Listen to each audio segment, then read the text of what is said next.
Buonasera a tutti. Allora Andrea, per iniziare, ci racconti quale scuola superiore hai frequentato e quali vantaggi o quali svantaggi ti ha dato la preparazione che hai ricevuto durante la scuola superiore per poi affrontare lo studio del diritto? Beh, anzitutto buonasera a tutti, grazie dell'invito. Due parole soltanto, grazie dell'invito a professor Mazzanti, a professor Giacomelli, grazie a te Martina come collega e in generale grazie all'Università degli Studi di Udine. La ringrazio adesso, ma l'ho ringraziata tante volte in passato e la ringrazierò anche in futuro, perché sono stato bene e ho portato poi con me un grande bagaglio sia di bei ricordi che di competenze estremamente positive e valide. Tutta la mia storia parte a Udine, parte con il liceo scientifico Marinelli. Non che io voglia creare guerre tra licei scientifici, perché a Udine c'è una nota dicotomia, ma lo studio del latino, che è la grande interrogativo che tutti sempre si pongono, è stato utile. Ma non direi che è indispensabile per fare l'avvocato. Ho fatto un liceo scientifico, non ho fatto un liceo classico, ho fatto un percorso molto utile dal punto di vista del ragionamento, della logica. E la logica in realtà si è dimostrata fondamentale, ancora più della memoria, per tutto quello che poi è seguito. Questo è un pochino l'inizio. Sono stato contento della scelta del liceo scientifico, questo sì. La scelta di mia mamma perché mio papà aveva fatto il liceo classico, voleva mandarmi al liceo classico, ma tutti sappiamo che alla fine, cioè sappiamo alla fine chi decide nelle famiglie, no? E alla fine quindi sono finito al liceo scientifico e ho trovato quel buon equilibrio tra dinamismo e dinamicità, anche dello studio e degli studi, e però una preparazione completa. Ecco. Un pochino il greco mi manca perché mi incuriosiva, però ho vissuto benissimo anche così. Ecco. Bene. E senti, è giunto al termine della tua scuola superiore, no? Una volta maturato, hai scelto giurisprudenza, ma avevi altre facoltà, diciamo, come ipotetiche oggetto di scelta, oppure era scontato che facessi giurisprudenza? Perché tu sei in una situazione un pochino particolare, diciamo. Allora, io sono uscito dal liceo scientifico con le idee chiarissime. O facevo filosofia, perché a me piaceva la filosofia alle superiori, avevo trovato molto appassionante, molto bravo anche il docente che avevo, oppure facevo per mia passione da sempre geologia. Quindi capite che proprio la scelta era chiara, la decisione era chiara, era proprio un binario diretto. Mia mamma mi ha risposto, sempre la mamma che mi ha dato lo scientifico, mi ha detto: se fai geologia, se va bene, ti chiamano alla radio a dirci cosa è successo con l'alluvione. Dico, vabbè. La filosofia, mia mamma è insegnante, dice: beh, se fai filosofia, allora preparati, forse prima o poi diventerai di ruolo. Ecco. Dopo aver messo molta paura per il futuro, in realtà mi ha più che altro stimolato la riflessione. Perché? Perché in realtà già il fatto di avere queste due idee molto distanti, no? Geologia o filosofia, forse aveva a che fare, cioè era un po' la cartina di tornasole di come sono fatto. Io sono curioso, sono entusiasta tendenzialmente per molti aspetti della vita, anche come passioni.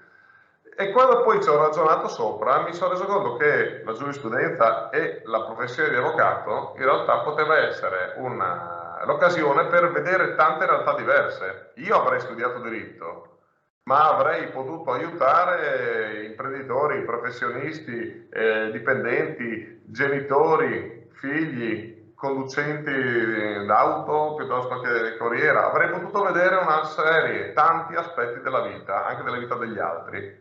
e non potendo vivere 100 vite, avrei quantomeno potuto assaggiare qualcosa che poi stava nella scelta di altri. E quindi da qui è partita un pochino l'idea, era vicino alla filosofia e quindi la riflessione giuridica non era un insieme sterile di norme da memorizzare, almeno speravo non fosse così e per fortuna poi si è dimostrato non essere così, e da lì quindi poi la scelta è stata una scelta abbastanza convinta, che si è dimostrata positiva. Ovviamente, e poi sto zitto perché parlo troppo, che però l'avvocato va anche bene parlare troppo, e poi alla fine ho messo 2 bigliettini comunque nella ciotolina, ho messo geologia e giurisprudenza, ma dentro di me l'ho già deciso, ho pescato ovviamente geologia. Anche io ho detto, bene, non me ne frega, faccio giurisprudenza. Ma comunque guarda che non devi stupirti della scelta, cioè di questi interessi opposti, perché anch'io ero indeciso fra chimica e giurisprudenza. E naturalmente ho scelto chimica sbagliando facoltà, andando in crisi per la scelta, anticipando il servizio militare, che sono uno dei pochi che l'ha fatto, e poi ho iniziato a fare giurisprudenza. Quindi, perché la mente umana è bivalente, può avere interessi opposti, quindi non può far tutto e qualcosa deve scegliere. Comunque Mi ricuori, mi sento meno solo in questi dilemmi. Ma perché giurisprudenza a Udine a questo punto? Allora, devo dire tutto? Vi dico tutto. Allora, Udine era una delle possibilità e le principali alternative erano o la grande città, perché era l'alternativa a un contesto più piccolo, come quello di Udine, oppure delle sedi particolari che offrissero dei corsi particolari, magari combinati con diritto internazionale e quant'altro. Io nei confronti del diritto internazionale non sentivo un'attrattiva particolare, quindi mi interessavano poco. E mi ero poi deciso a scegliere tra Milano e Udine. Premessa che la mamma la mamma, cioè tutta la mia famiglia è stata nel tempo e anche ai tempi in cui l'università fu fondata una grande sostenitrice dell'Università degli Studi di Udine, per cui comunque a me e alla mia famiglia è cara da sempre, da quando è stata fondata. Però premesso questo, avrei abbandonato, diciamo, tutto un contesto, una serie di aspetti della mia vita per trovarmi con i pro e contro dell'andare fuori sede. Sotto questo profilo in realtà la mia valutazione è stata una valutazione a tutto tondo, ho detto devo studiare, l'università è buona, avevo fatto le valutazioni, ho visto, ho studiato tutti quelli che erano le graduatorie, quindi quanto effettivamente l'Università di Udine si ponesse come e anche a livello italiano garantisse la formazione di alta qualità, eccetera. E insieme a questo anche il fatto che Udine a me piace, il Friuli mi piace, io sono uno sportivo ma suonavo anche, eccetera, per cui avrei potuto coltivare e continuare a coltivare anche le mie passioni, per cui in tutto questo insieme mi prospettava un'università, un periodo universitario come l'avrei desiderato. A questo si è aggiunto poi il fatto che effettivamente ho cominciato un'università che mi è piaciuta da subito. E non posso raccontare come sono le università altrove, ma l'Università di Udine poi ha risposto a quella che era la mia aspettativa, per la qualità e anche per la possibilità, con i numeri che c'erano, ai miei tempi c'erano anche numeri più elevati di oggi, ma di avere un giusto equilibrio tra un'università comunque strutturata, ma al contempo non così eccessiva da farmi sentire anonimo. Dal docente io a ricevimento potevo andare e sapeva chi ero. In aula c'era modo di ascoltare, di fare una domanda, di avere una risposta, e non c'era troppa foga e il rischio magari poi di restare un numero. Per cui era possibile veramente anche un rapporto anche con i docenti di un certo tipo, di una certa anche profondità, di una certa intensità, utile per imparare e per togliermi 2 dei 10.000 dubbi che avevo. Ecco Andrea, ma poi una volta che hai maturato la scelta di restare qui a Udine, come sono stati questi anni universitari? Ci sono stati momenti di difficoltà? Come è stato l'impatto con lo studio del diritto? Allora, gli anni sono stati bellissimi, l'impatto è stato tragico. È stato tragico, io mi ricordo ancora il primo articolo che ho imparato. È bello che quando mi vanto di questo tutti pensano, Dio sa tutti gli articoli del codice, invece no, mi ricordo solo quello, non è vero, ma ricordo il primo articolo, l'874, la comunione forzosa del muro di confine. E l'avevo fatto con la professoressa D'Alessio in diritto privato, e sono uscito fuori chiedendomi, ma per quale ragione 2 vicini devono discutere di chi è il muretto e uno deve avere il diritto di dire metà di quel muretto mio anche se l'hai messo tu? Sono andato via con un senso anche io cosa devo fare? Devo diventare un tecnico? Perché quello che a me faceva paura era l'idea di diventare un tecnico e basta. Allora facevo l'ingegnere, no? Non voglio offendere nessuno, ma si sa le barzellette sugli ingegneri che sono quadrati, e invece l'avvocato giurista che è più elastico. E questo è un pochino quello che mi ha all'inizio colpito, perché avevo il timore di dover fare una grandissima fatica mnemonica, quindi di dover investire tutto sulla mia memoria e di non poter invece ricostruire una struttura, quindi un'impostazione sistematica che fosse più basata invece anche sulla logica. Questa è stata la difficoltà. Quindi all'inizio i primi esami sono stati, e secondo me sono in generale, abbastanza difficili, perché il contesto è nuovo e l'idea, la prima impressione è quella di dover studiare a memoria. Nel secondo semestre del primo anno ho un po' capito, avevo un pochino ero un po' entrato più nel vivo, no? più in profondità nel concetto del diritto, no? Del studio del diritto, e quindi si è tutto un pochino andato sistemando via via, e questo perché appunto mi sono trovato all'interno di un sistema che iniziavo a capire sempre di più, e che capivo che aveva delle logiche, aveva delle linee di fondo che erano quelle e aiutavano la mia memoria, non era un problema di memoria. Ecco. Dirti se ho avuto momenti di crisi, ma al quarto anno un pochino sì, nel senso che al quarto anno non si vede l'ora di uscire, da un certo punto di vista, perché ormai sai tanto, hai studiato tanto e vuoi andare a usare tutto quello che hai imparato, no? A metterlo in pratica. Quindi al quarto anno avevo un pochino il morbin, detto in friulano, no? Scalpitavo ma al contempo invece era un momento in cui non esagerare.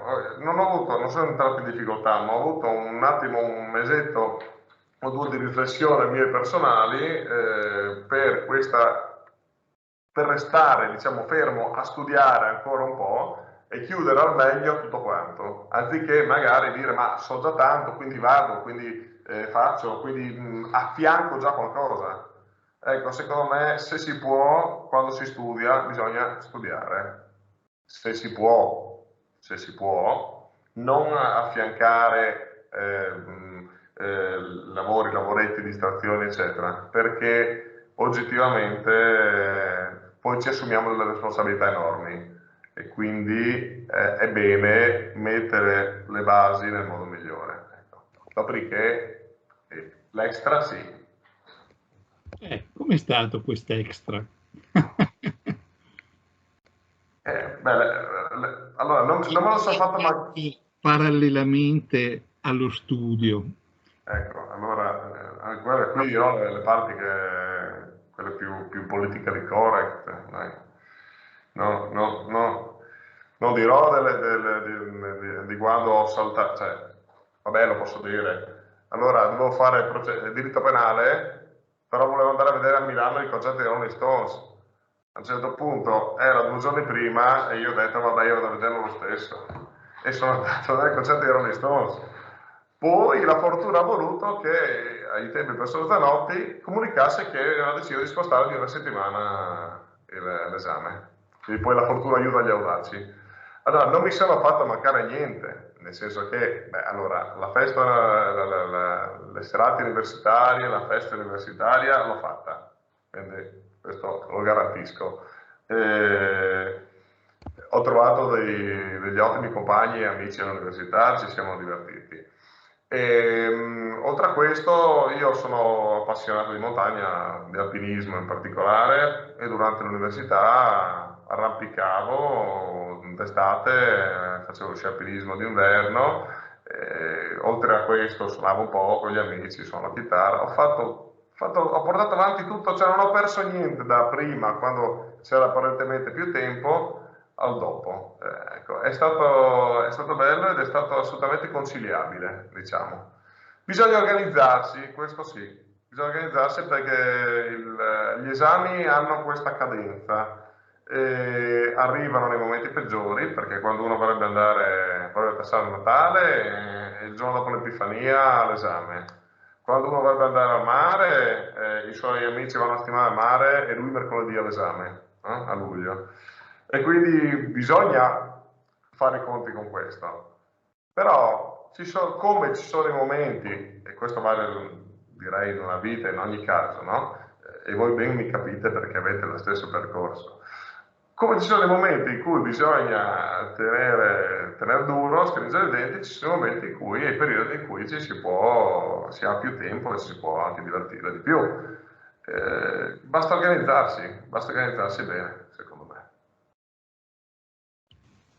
Alla luce di quello che è stato il tuo percorso qua a Giurisprudenza Udine, ritieni che sia stato utile? Quanto hai studiato? Cambieresti qualcosa?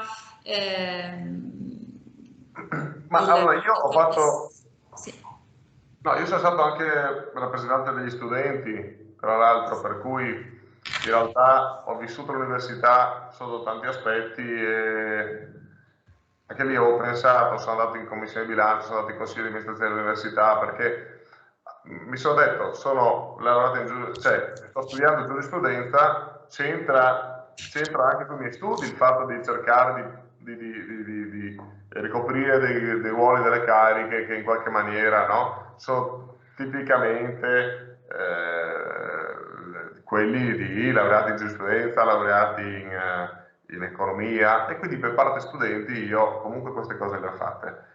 E devo dire che l'organizzazione dell'università e della facoltà era buona. Allora facoltà, oggi non c'è più la facoltà, ma è la stessa cosa. Era buona. Non cambierei molto, cambierei una cosa, ma è una questione personale, lo dico lo stesso. Avevo fatto la richiesta per andare Erasmus, avevo vinto, ma poi ovviamente cosa ho fatto? Non sono andato perché ho trovato un'amorosa, e poi però lei mi ha piantato, non sono né andato in Erasmus né sono stato con l'amorosa. Ma sei soddisfatto della preparazione giuridica che hai ricevuto?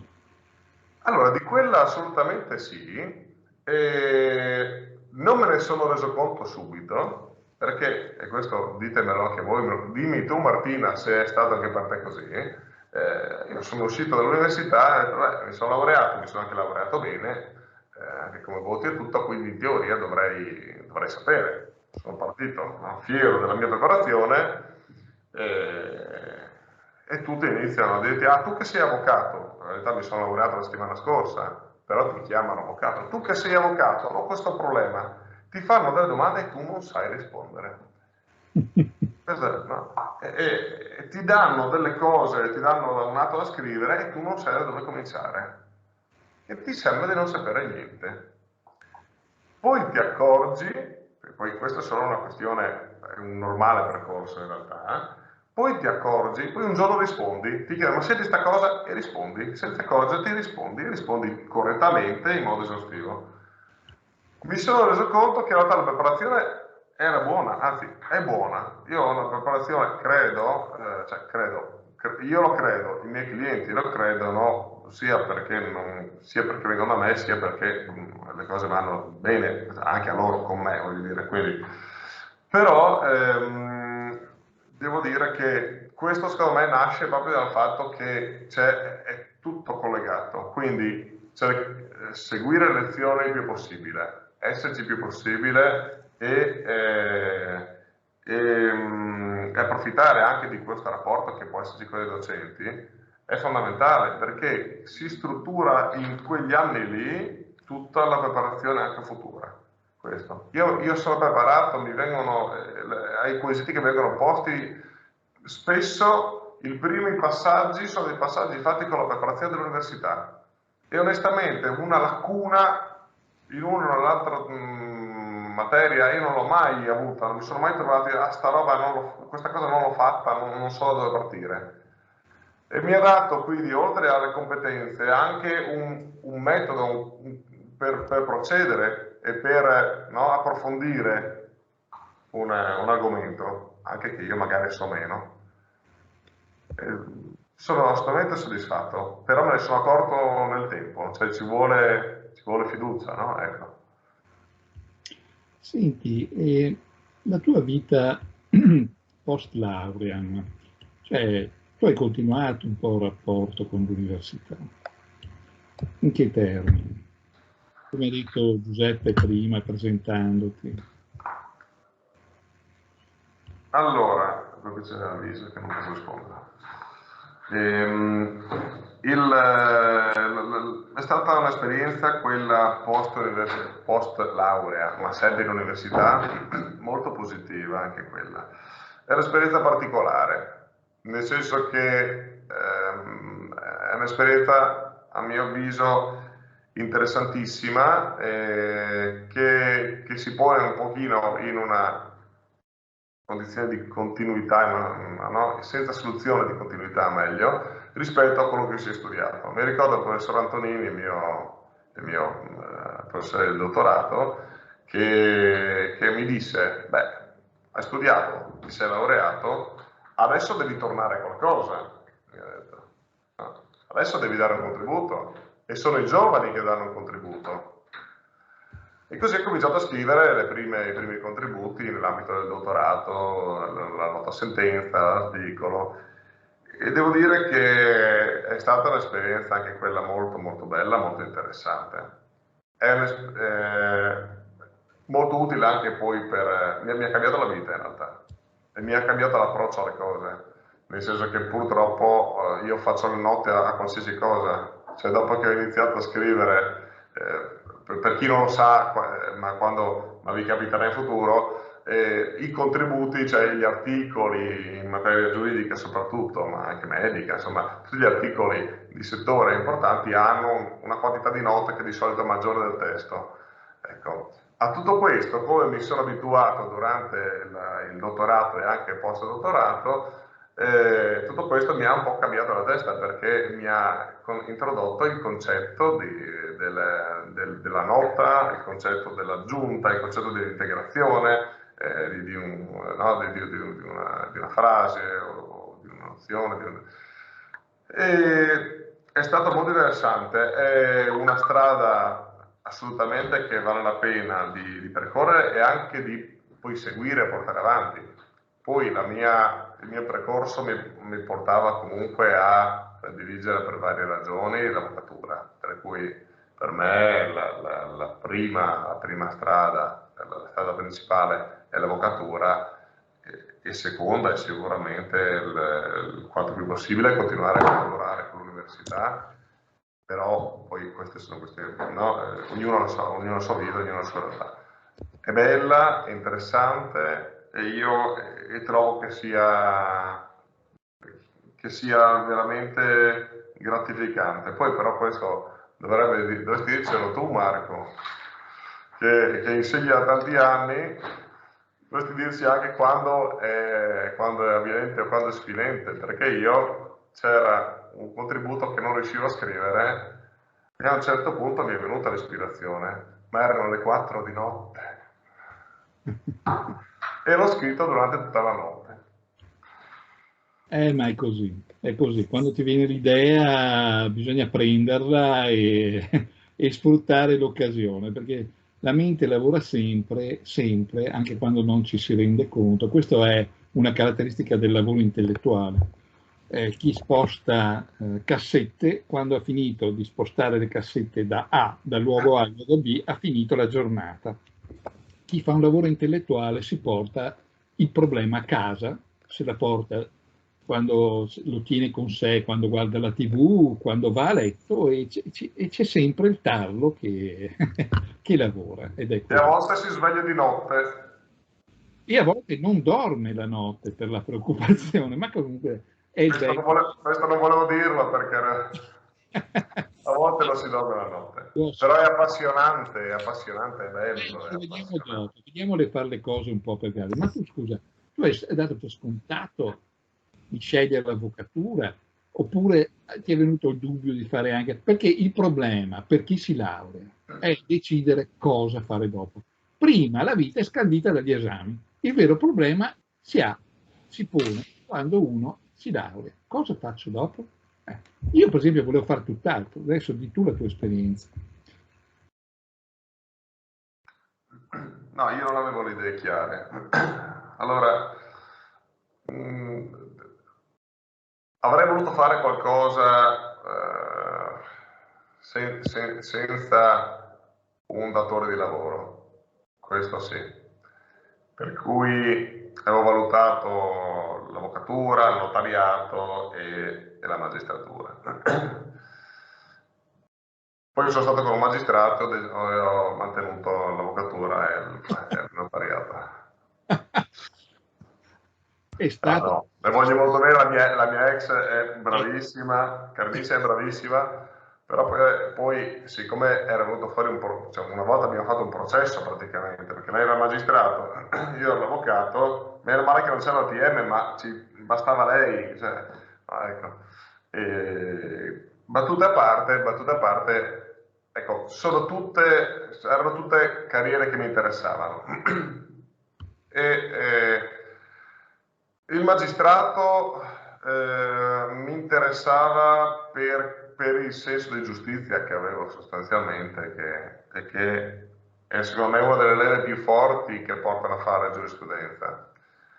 E tra il magistrato poi, tra il giudice, il pubblico ministero e il procuratore, se in una prima battuta avrei fatto il giudice, in seconda battuta poi avrei piuttosto fatto il procuratore, perché piuttosto alla neutralità e alla decisione giusta ero più incline al prendere posizione e il giudice non la prende, cioè in sentenza la prende, ma fino a quando non mette la sentenza resta neutrale, no?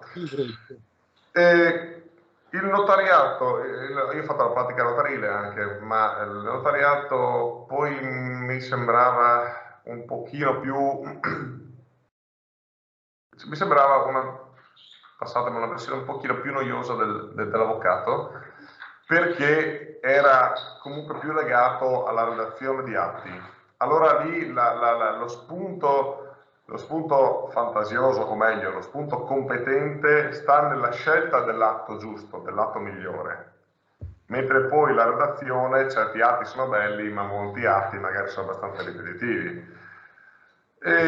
L'avvocato aveva queste due grandi famiglie, oltre al diritto amministrativo, consentitemi di riferirmi a quelle principali, aveva queste due grandi famiglie, quella del diritto civile e quella del diritto penale.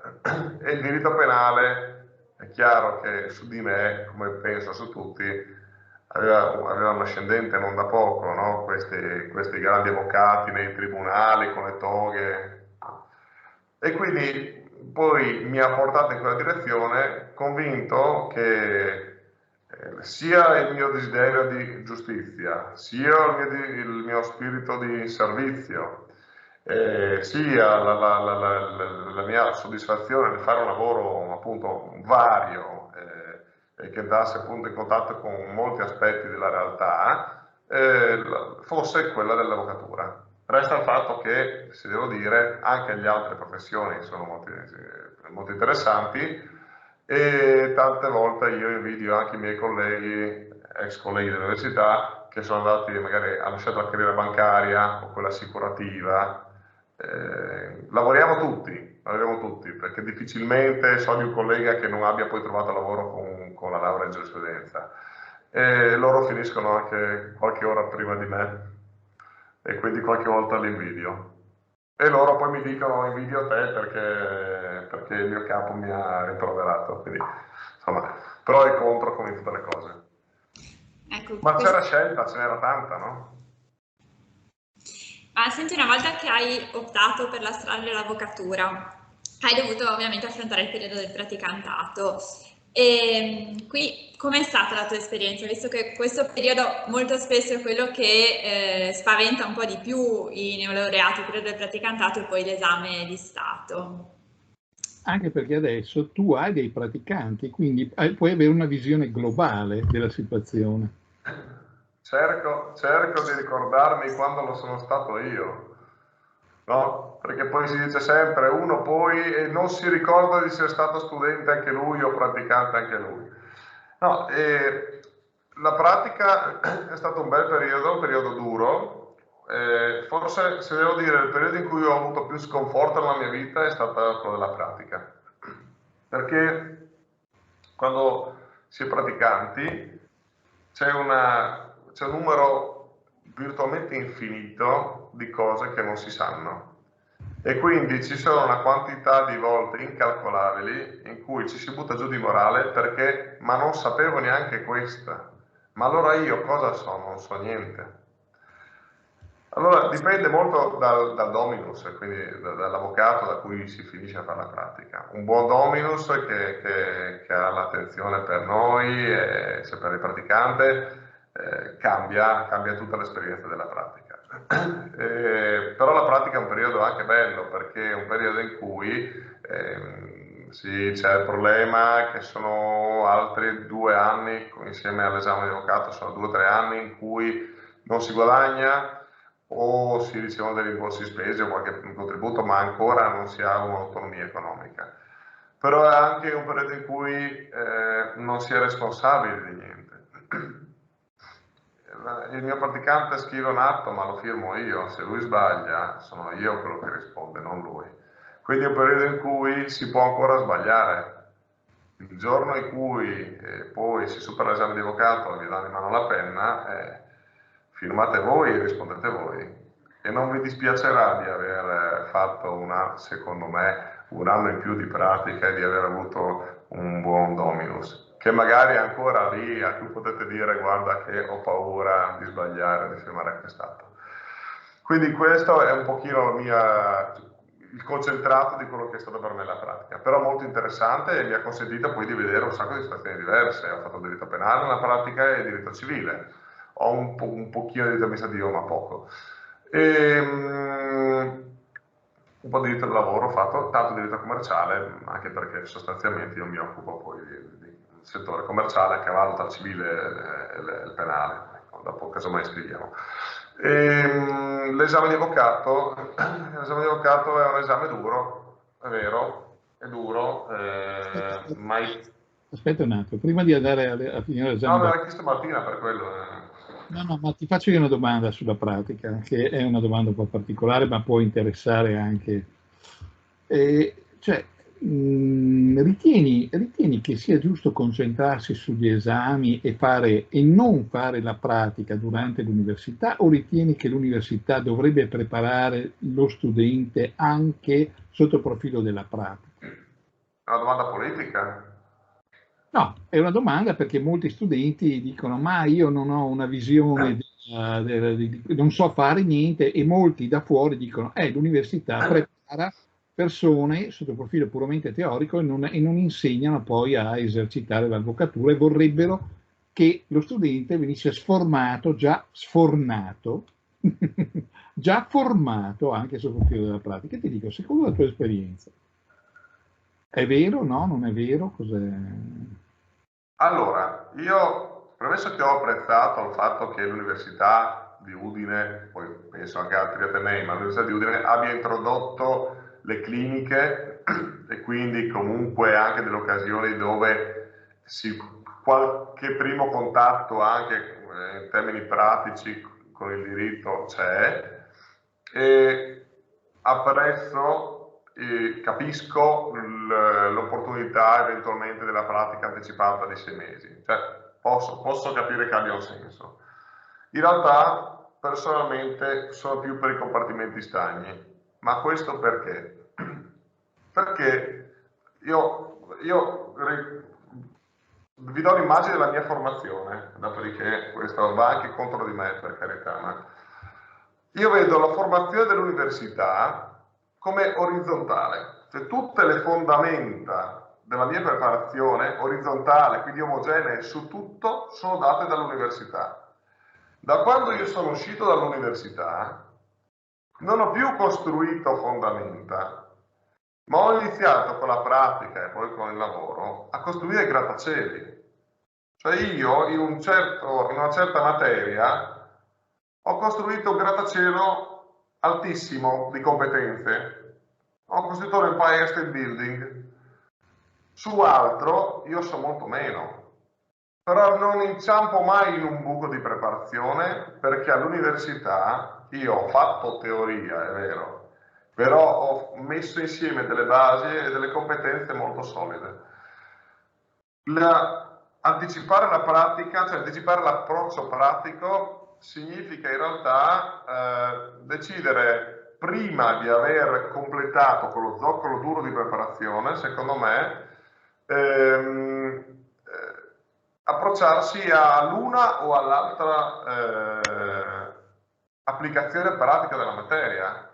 Ma allora noi dovremmo fare un approccio pratico per il notariato, per l'avvocatura, per la magistratura, per il diritto bancario, e rischieremmo poi di settorializzare magari la preparazione anche teorico-pratica prima di aver messo al sicuro quel bagaglio di fondamenta che non ci toglieranno mai. Se io domani mattina andassi a fare qualcos'altro non sarei bravo come a fare l'avvocato, perché ho 10 anni passi di esperienza per i tribunali che non avrei in un altro settore, ma le mie fondamenta teoriche di preparazione le ho fatte bene, e dal teorico al pratico non è così difficile, è molto più breve di quello che sembra, secondo me. Questo. Ecco, ma pensi che questo sia un buon momento per decidere di intraprendere la pratica forense? Cioè, pensi che in questo momento ci sia richiesta di praticanti e quindi optare per questa strada possa consentire ai neolaureati di avere poi uno sbocco professionale? Guarda, premesso di non avere il fatto di non avere paura dell'esame di Stato, perché si supera, non è un, no? Ma lo sappiamo tutti e tre, si supera, non è impossibile, secondo me è un buon momento. I praticanti sono molto pochi. Ci sono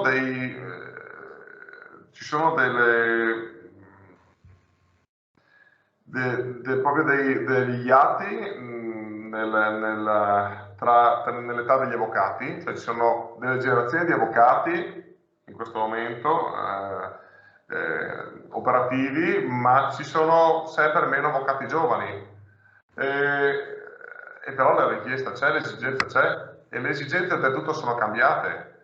Gli avvocati di una certa età sono avvocati estremamente bravi, preparati, competenti, ma che ad esempio hanno anche sotto altri profili una distanza rispetto a problematiche di fatto nuove che si sono sviluppate negli ultimi anni.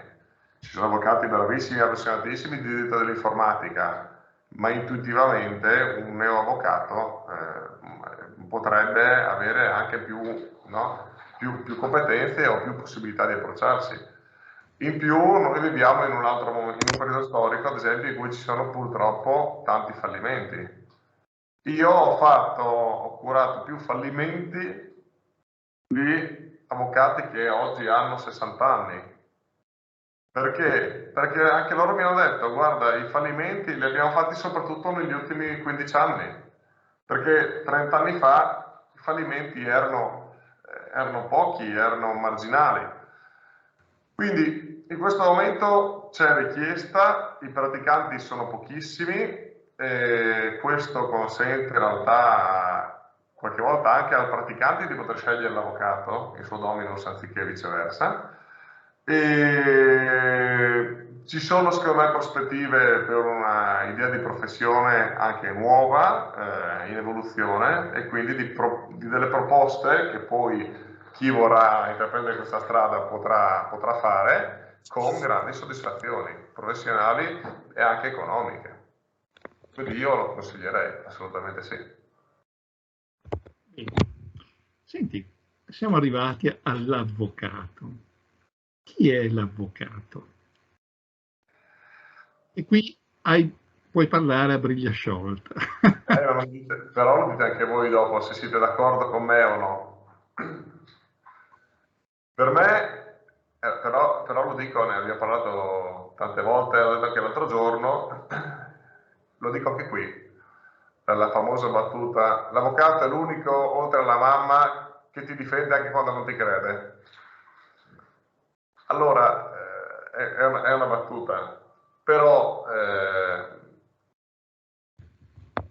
chi è per me l'avvocato? Per me l'avvocato è colui che ha acquisito ed è stato abilitato dallo Stato a difendere i diritti di ciascuno. Perché tutti abbiamo dei diritti e ce ne accorgiamo molto spesso. Me ne sono accorto io stamattina che mi è arrivata la multa perché ero in eccesso di velocità, ma quella multa è stata notificata a un altro, perché io non sono della rossa, sono della rosa. Allora adesso non impugnerò la multa perché hanno sbagliato della rossa sopra, lo dico perché sennò pensate male di me. Però veramente nell'esercizio dell'attività dello Stato e nei rapporti fra gli esseri umani deve esserci il diritto, ma il diritto tante volte non viene poi rispettato. Arriva la signora, la cliente, e mi dice: avvocato, ma mi deve dare quei soldi? Sì signora, e se non lo fa? Ma deve! Sì signora, ma se non lo fa?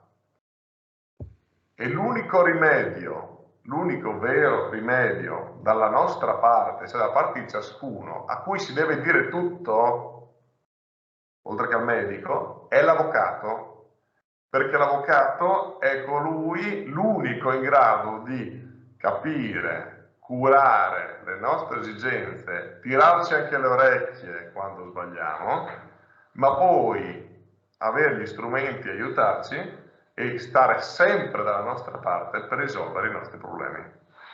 C'è un po' di vocazione in tutto questo, passatemi il termine, però per me è così.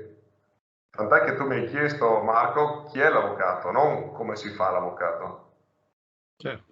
Bisogna voler essere avvocati, non voler fare gli avvocati. E allora, visto che siamo arrivati a questo punto, qual è il tuo rapporto con la coscienza? Perché a questo punto è naturale proseguire, perché dopo passiamo a come si fa l'avvocato, ma allora a questo punto, visto che chi è l'avvocato, qual è il tuo rapporto con la coscienza? Allora tu mi fai questa domanda che è bellissima e io però colgo l'occasione, anche se sono l'ultimo che dovrebbe parlare, perché l'altro giorno ho letto una frase di Chiovenda bellissima che secondo me spiega tutto questo. Sappiamo il grande problema è sempre soprattutto nel diritto penale, ma come puoi difendere quello se sai benissimo che quello ha ammazzato Tizio e tu lo difendi lo stesso? No? Allora, Dio, siamo in un mondo, siamo in un contesto sociale, esistono le leggi perché gli uomini vogliono avere giustizia in un modo giusto. E il senso di giustizia non è soltanto un senso di giustizia perché ognuno ha avuto il suo, ma è anche perché ognuno ha avuto il suo, non è in modo corretto, cioè in modo insindacabile.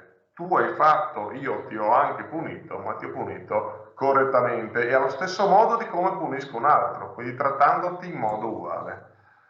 Allora, quello che mi ha colpito è stata questa frase qua, mi è piaciuta tantissimo, ve la leggo, è una riga, riguarda il colombo, il piccione mi fa più ridere. Dice sostanzialmente, se noi abbandonassimo il valore, cioè il rapporto con la coscienza, no? E quindi in qualche maniera anche con il fatto che le cose si devono fare giuste, e quindi il fatto che io come avvocato difendo anche chi magari ha anche combinato un pasticcio, però è giusto che venga condannato, riceva un processo giusto, ugualmente giusto rispetto agli altri, e che venga condannato a condizione che tutto sia stato fatto correttamente, perché è un suo diritto anche quello.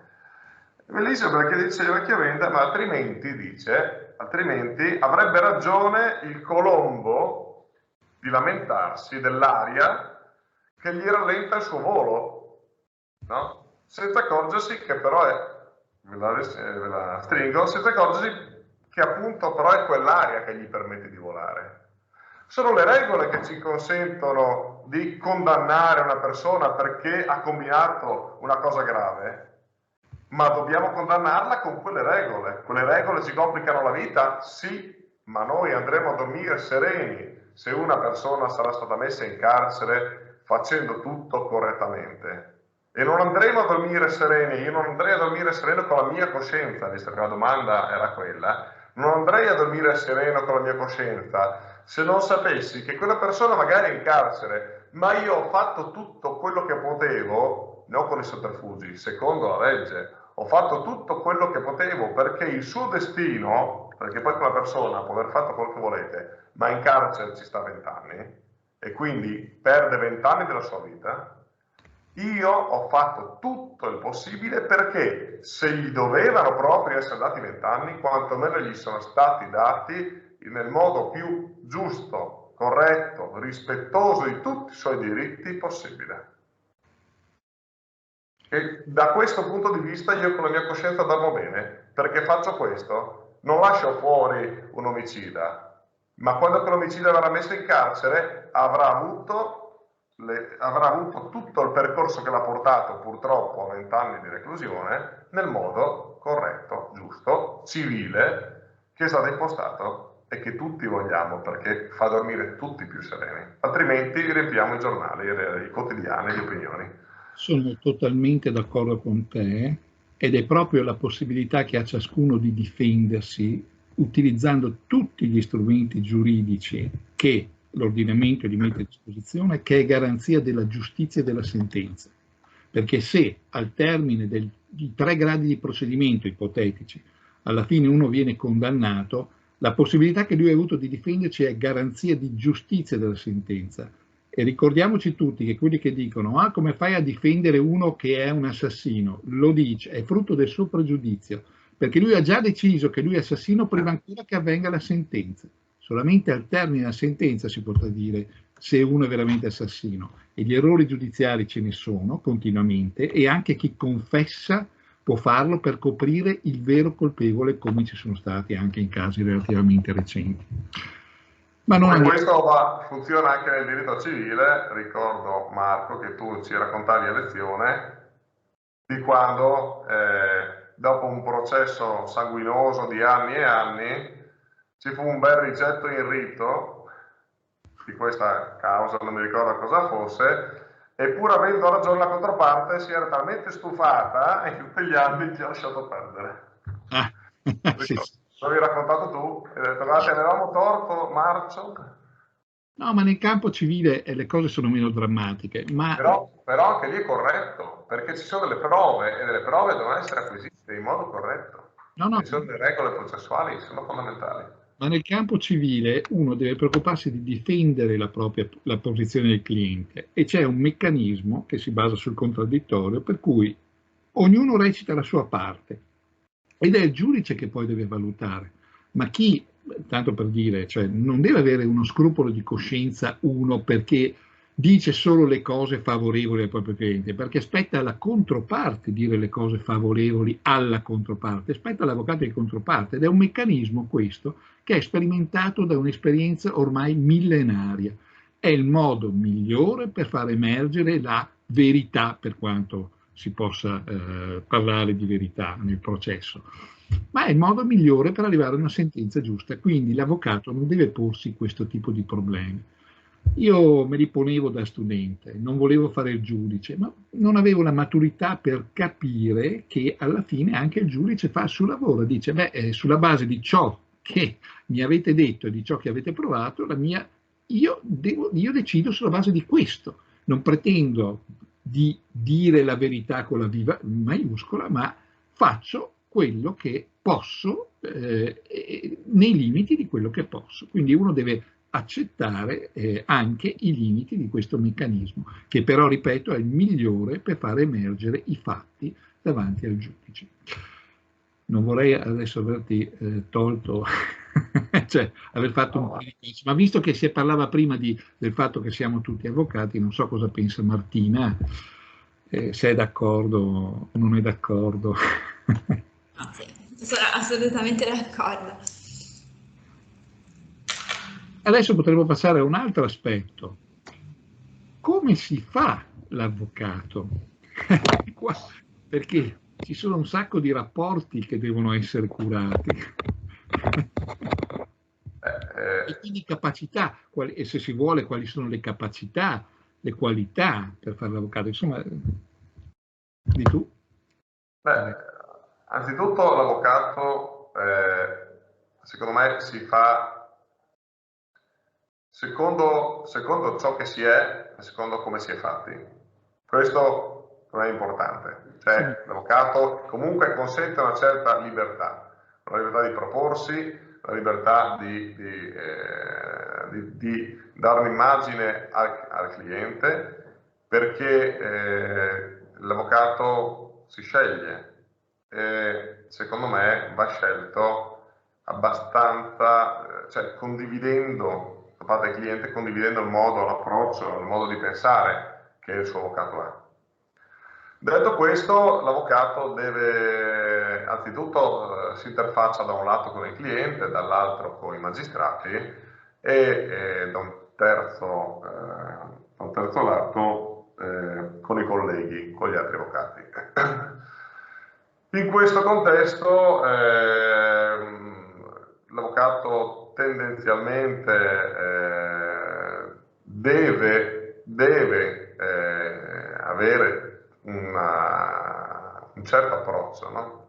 Nei confronti dei clienti è forse il più difficile, perché da un lato deve essere autorevole e non deve accontentarli sempre, cioè non deve dire al cliente che si risolverà tutto, non deve dire al cliente che ha fatto bene se ha sbagliato, deve anche rimproverarlo, deve anche richiamarlo se il cliente ha sbagliato.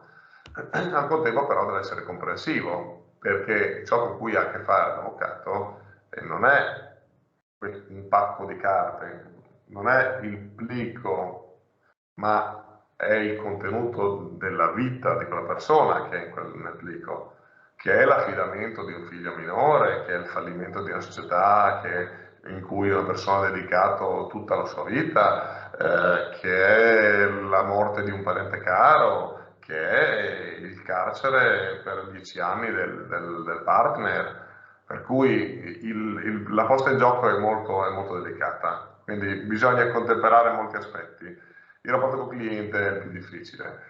Il rapporto con i colleghi deve essere un rapporto, a mio avviso, abbastanza cordiale, ma purtroppo lì è un pochino chi la fa l'aspetti, perché non sempre i colleghi ricambiano una certa cortesia o una certa disponibilità. Per fortuna di solito i colleghi, salvo appunto delle pecore nere, sono comunque aperti, c'è dialogo ed è importante perché comunque sia gli avvocati fra di loro vivono le stesse difficoltà e anche le stesse lotte, perché l'avvocatura si batte anche per una serie di valori e di diritti dei cittadini e delle persone. E non dobbiamo pensare che gli avvocati fra di loro facciano comunella, non fanno comunella, cercano di fare forza, di fare massa critica anche in Parlamento per cercare di fare valere, di portare certe riforme che sono a tutela del cittadino.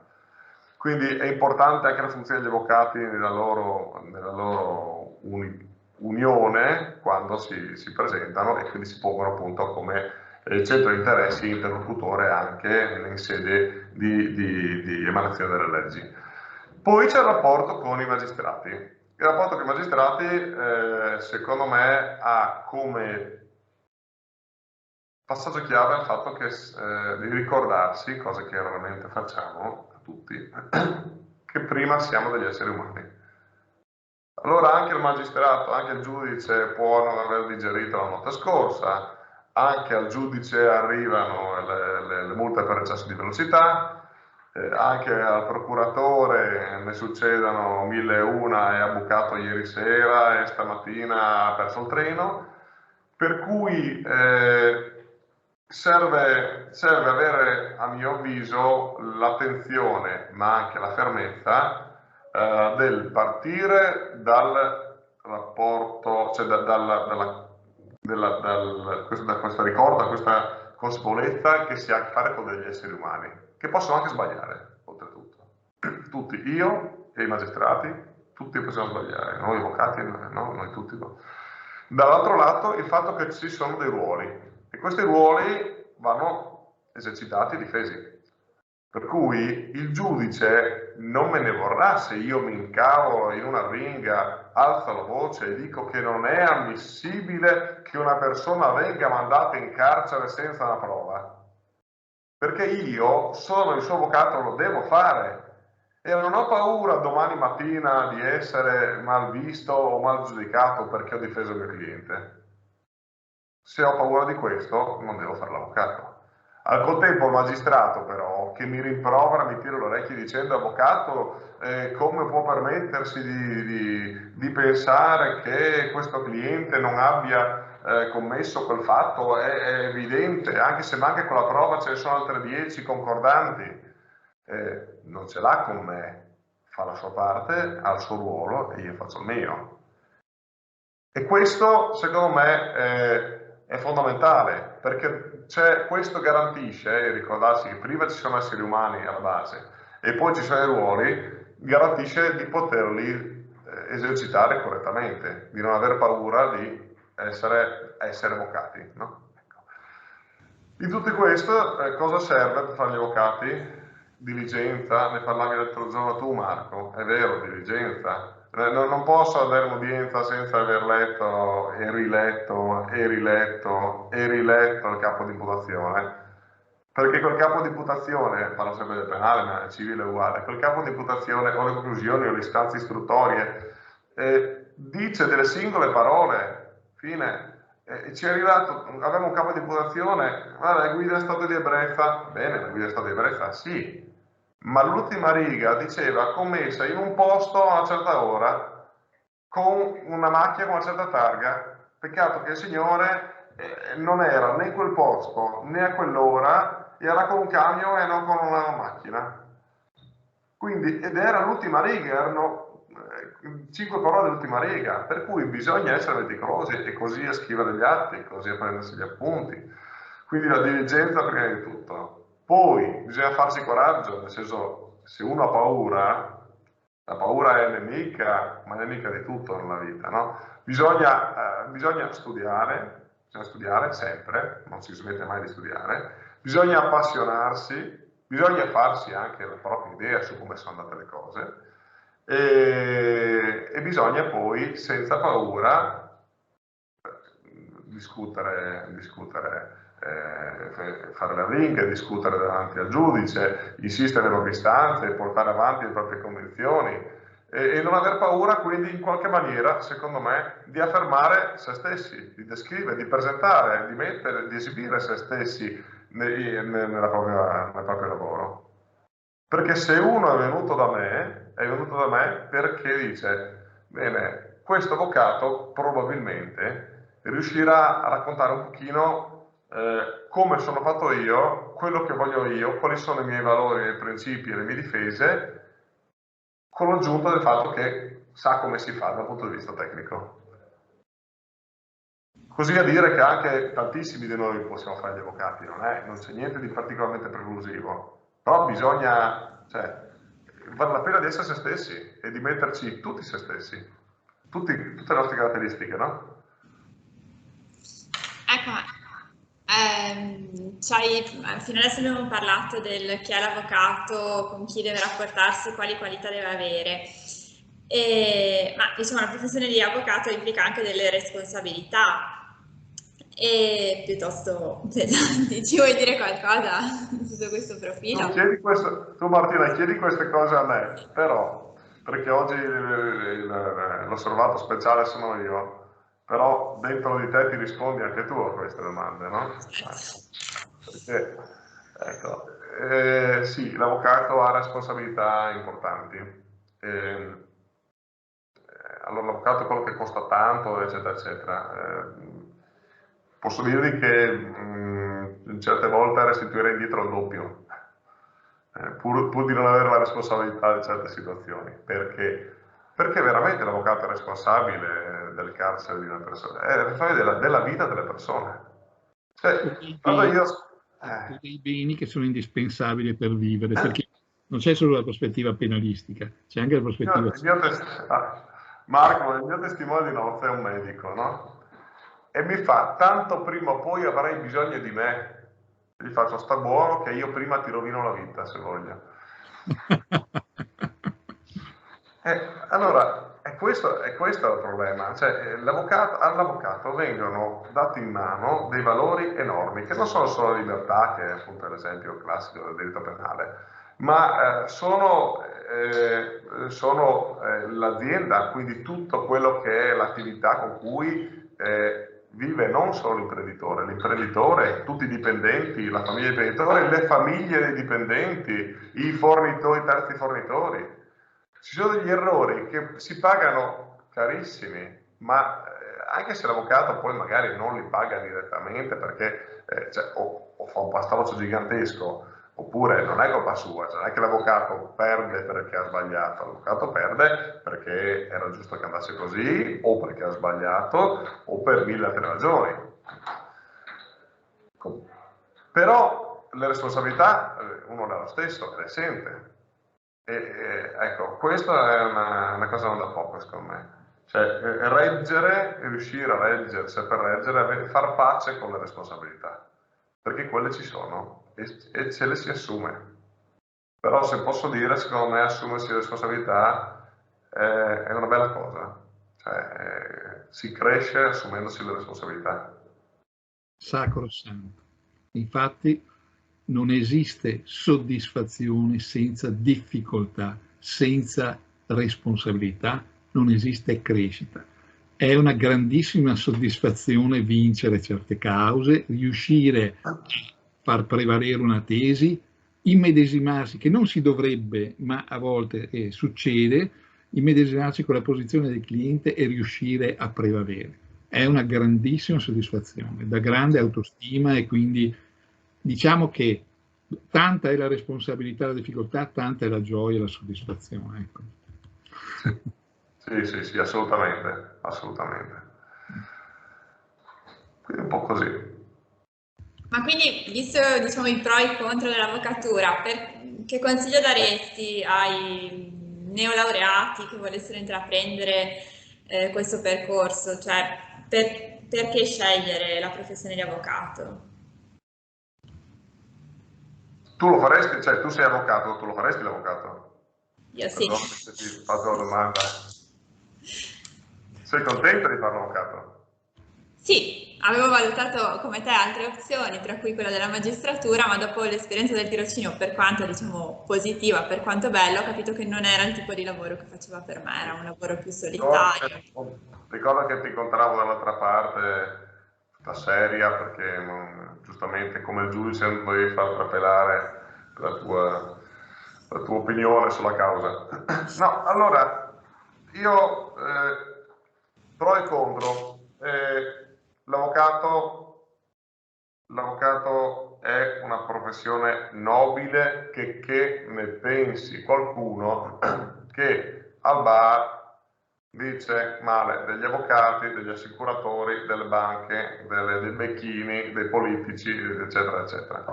L'avvocato è tra quelli su cui si fa le barzellette, no? Come si distingue da preso sotto il cane o preso sotto l'avvocato? Perché se preso sotto il cane c'è sempre la frenata, se preso sotto l'avvocato no. In realtà l'avvocato è una professione nobile, perché al di là di tutto si hanno in mano tutte queste responsabilità di cui si parlava prima, si ha in mano la vita delle persone e ci vuole comunque un gran senso di responsabilità. È bello e dà grandissime soddisfazioni, quindi io non posso che consigliarlo. Si può fare a modo proprio, e questa è un'altra cosa che io trovo bellissima. Io sono, non in termini politici, sono anarchico, nel senso, io soffro un pochino da alpinista, soffro un pochino le regole che mi relegano troppo all'interno magari di una scatola, di uno studio, eccetera.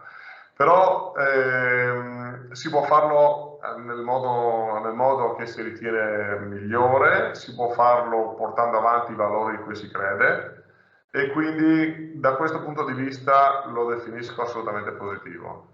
Perché fare l'avvocato? Per tutte queste soddisfazioni, oltre che per il fatto che, a mio avviso, facendolo bene, impegnandoci, dà anche soddisfazioni economiche. Due avvocati in famiglia secondo me sono difficili da gestire, cioè non suggerirei marito e moglie avvocati, e se proprio lo sono non li metterei nello stesso studio. Però io con mia moglie, ad esempio, che è dipendente, mi trovo abbastanza bene in un futuro, speriamo prossimo, se poi la famiglia si allargherà, anche nel ragionare sul fatto che se io devo andare a prendere un bambino alle 4 posso andarlo a prendere, perché mi organizzo il tempo come voglio. Mi sembrerà una sciocchezza, e poi voi che mi ascoltate magari siete anche ben più giovani di me, e quindi queste sono questioni di cui si occuperà a suo tempo, però non è una cosa da poco, a mio avviso, nel senso che l'avvocato che voglia andarsi a fare un giro in bici domani mattina, o che debba aiutare la mamma a fare qualcosa, però può organizzarsi. Il falso è che sembra di potersi organizzare sempre, invece uno può organizzarsi ogni tanto. Nel senso che il tempo se lo può prendere ogni tanto, non può prendersi tanto tempo, non è che fa quello che vuole. Prendere una mattinata è un evento, ecco, cioè è faticato, è sudato per una mattinata. Però consente appunto sia organizzativamente che nella sostanza di esprimere se stessi. Perché non farei l'avvocato? Perché questa diligenza, questo impegno che richiede con tutte queste responsabilità è comunque pesante, è comunque impegnativo, e quindi non posso non dirvi, ma io penso che siate d'accordo anche voi, Martina, non posso dirvi che uno possa sempre tornare a casa alle 6 spaccate, o che uno possa andare a dormire sereno senza pensieri, dopo aver chiuso la porta dello studio, per cui lascia tutti i pensieri dentro e lui è fuori, e quant'altro. Ecco, cioè, ci sono delle responsabilità, ci sono degli orari, ci sono dei lavori non finiti, ci sono delle scadenze, e alle volte tutto questo si incastra nel peggiore dei modi al quadrato, e quando succede è chiaro che è faticoso. Mia moglie qualche volta si arrabbia perché dice: sì, ma non ti aspetto o non ti aspetto per cena? Qualche volta le dico anche non aspettarmi. Però posso garantirvi che non è soltanto un problema dell'avvocato, è un problema di tanti mestieri, di tante professioni. Anche l'idraulico arriva a casa alle 10 di sera, qualche volta, per dire. E non perché era a casa di un'altra. Allora, intanto che magari decidete se scrivere o intervenire, vorrei dirvi questo. non è che l'avvocato debba essere perfetto ed essere bravissimo in tutti gli aspetti di questa professione. Ci sono avvocati che non sono brillanti in udienza, ma sono bravissimi a scrivere gli atti e allora trovano una loro collocazione in uno studio scrivendo soprattutto gli atti. Altri che hanno invece grandi capacità persuasive di comunicazione, magari non sono bravi nello scrivere, però in udienza emergono ed eccellono. Quindi ognuno trova poi il proprio settore e la propria collocazione in uno studio. L'importante è essere diligenti. Quando uno è diligente è anche tranquillo con la propria coscienza, ha fatto tutto quello che ha potuto. Quindi il problema della responsabilità diventa un problema anche relativo. Più di così non poteva fare, quindi è a posto e è in grado di accettare tranquillamente anche che il proprio cliente soccomba. Non è colpa sua. E quindi non si deve idealizzare troppo la figura dell'avvocato e pretendere troppo.